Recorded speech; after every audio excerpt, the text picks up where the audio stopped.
Siinä ne ovat, raikkaan värisinä, täyteläisinä ja tuoreina. Ne houkuttavat, ovat ravitsevia ja terveellisiä.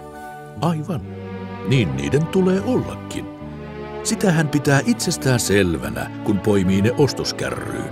Mutta ennen kuin nautitaan niitä hyvällä halulla, suodaan hetki ajatukselle, miten ja millaisten vaiheiden kautta ne ruokapöytäämme päätyvät. Ne kasvavat eteläisen Euroopan lämmössä, Espanjan, Italian, Ranskan tai Saksan vihannes- tai hedelmätarhoissa, tai jossakin yli 15 muussa maassa. Niin, ja jotkut niistä aivan supisuomalaisella avomaalla tai kasvihuoneessa. Otetaanpa vaikka tämä jäävuorisalaatti. Espanjan Murciassa, vuorten katveessa sijaitsee Akilaksen kylä. Siellä, pitkiä perinteitä kunnioittaen ja omistajien vaalimalla ammattitaidolla, kasvaa korkealaatuinen salaatti. Satotukku Oyn oma ostaja on solminut suoran ja tarkasti valvotun yhteistyösopimuksen tämän tilan kanssa. Aivan samalla tavoin kuin kymmenien muidenkin laadukkaiksi havaittujen viljelmien, osuuskuntien tai tavarantoimittajien kanssa ympäri Eurooppaa ja maailmaa.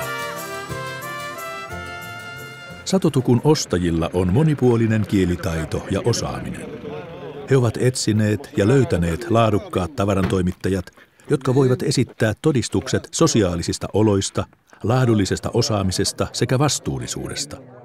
Pyrkimyksenä on, että tuotteet tulevat alkuperämaista ja suoraan viljelijältä tai pakkaajalta. Espanjassa on oma ostoyritys, jossa myös suomalainen henkilö hoitaa ja valvoo sopimusyhteistyötä. Valikoidut toimittajat ovat jatkuvasti tiukan seurannan alaisina. Tämä koskee myös erityisesti luomuviljelijöitä. Kun auringon lämpö on kasvattanut salaatin oikean kokoiseksi, se poimitaan käsin ja siirretään välittömästi pellon laidalla odottavaan kylmälautoon. Esijäähdytyksen ja tarkastuksen jälkeen tuote pakataan ja siirretään kylmärekkaan.